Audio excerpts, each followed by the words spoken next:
Mayam punamak ngasidi aigi anova drone DJI drone yorke ko sida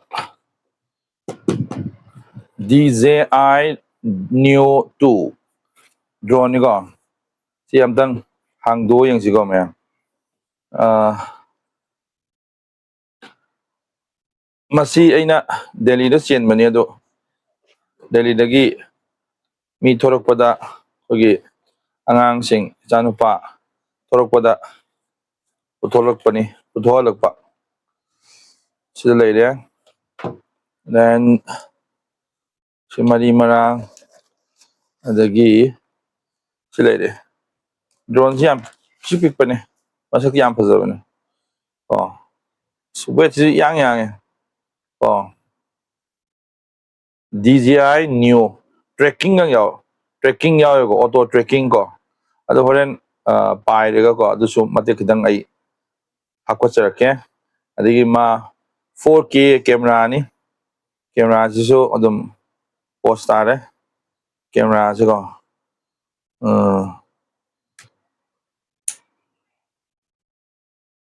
to camera is and gimbal yawjaba sina spra kano khoi yang ma le tane adagi sida kai yawge na mari je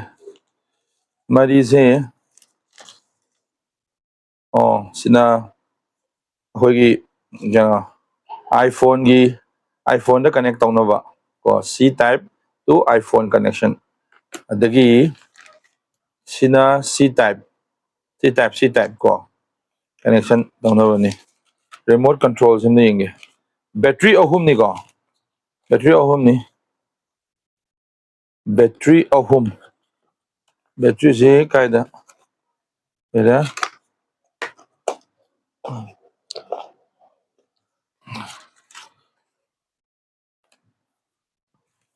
sida not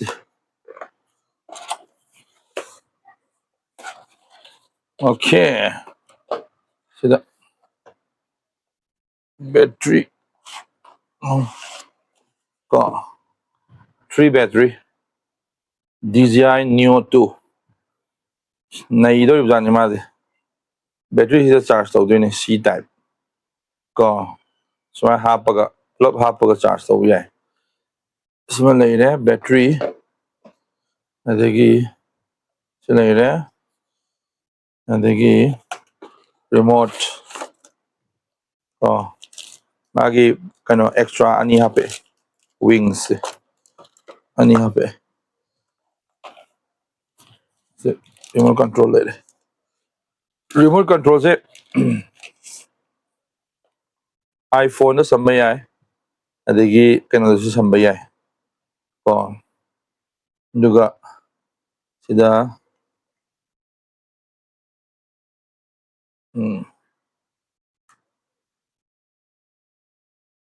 sida ko sida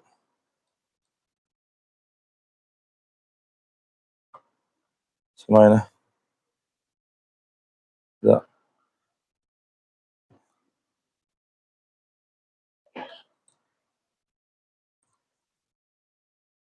kari stick kai ra se okay sida leire da kano hap to ni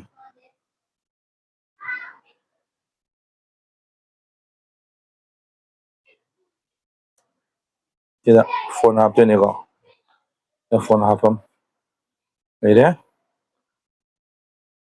sini ko tentak pa sina horen drone pai bai do mai tracking ado bai do adom daga I ucharake oh magi range si 1.5 range pai bai ai aduga height na 1 kilometer ni ko 1.2 height wang na pai bai ai ko 1.2 ga se ma wang kilometer ama hen wang bagai se ko jana wang sini magi features hai ko si magi cost to the mayamna dum airline na gano dale mani Google da ko sometimes 60,000 65,000 hai basu yawi 55,000 hai basu yawi ko sini tentak pa adu sida keno si hapsan laga ai ngak dang pai ru ge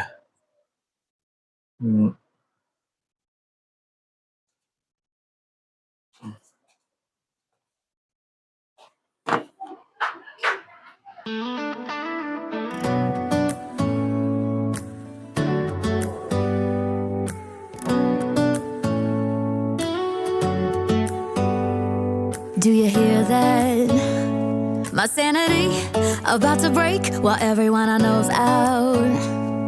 On a trip, on a boat, on a lake. I'm tired of feeling all FOMO. Babe, I don't even care if we stay home. Put our to-do list on ice. Crank the AC to 79 and make a little island right here.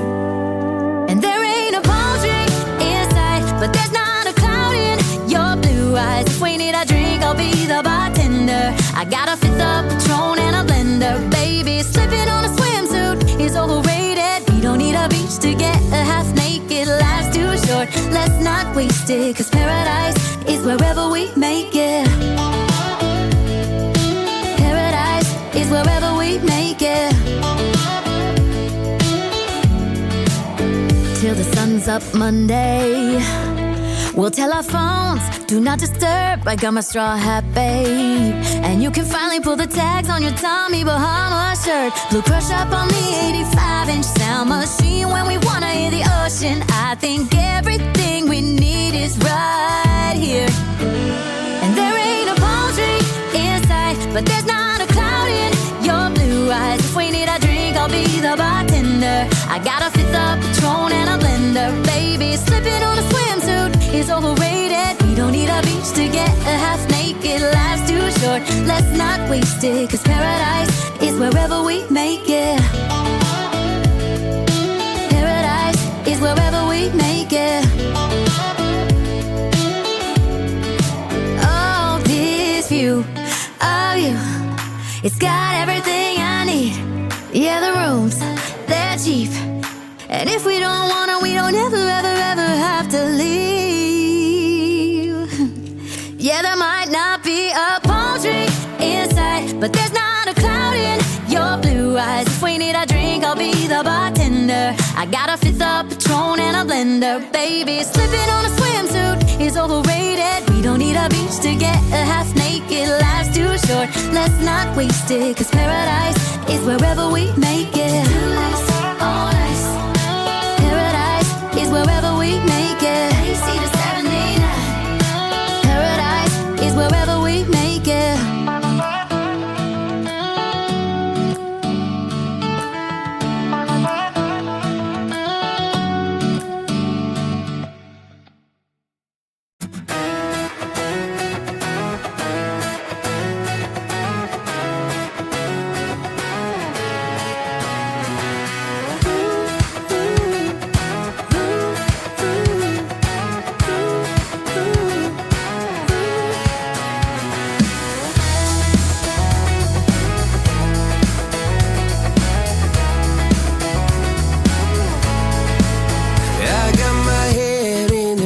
So high, feet on the ground, but I still get by. The rules were made for someone else to try, but not me, not me. They said slow down, son, take your time, but I was born running every stop sign. Sky is the limit, no chance to hold.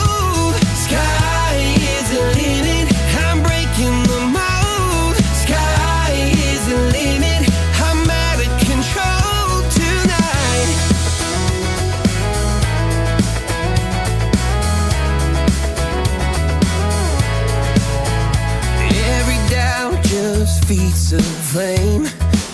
Every scar reminds me why I came. I've been broke, I've been blessed. Every faith